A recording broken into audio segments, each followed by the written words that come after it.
what is your name? Thomas Vance Pollock.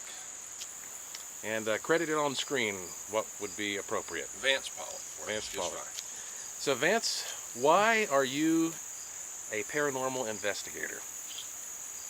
I think it probably goes back to my crib because my mother had sort of macabre sensibilities, would lead the children in seances around Halloween time from my earliest memories.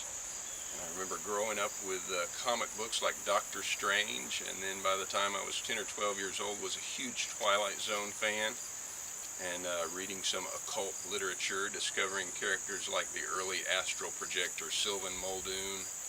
And I think what really clicked with me was the interface between the specter and the spectator, as it were.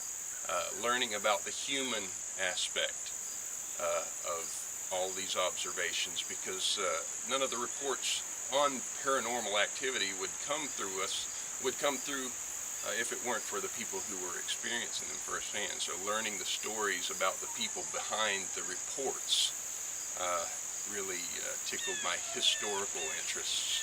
And lastly, when you are investigating mysterious phenomena, what approach do you take? What is your specialty?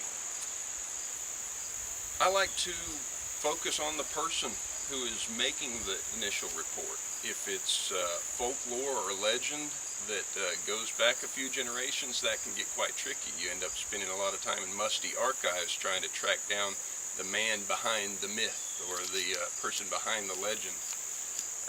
That to me is fascinating, learning about the people who perpetuate or build these sort of legends.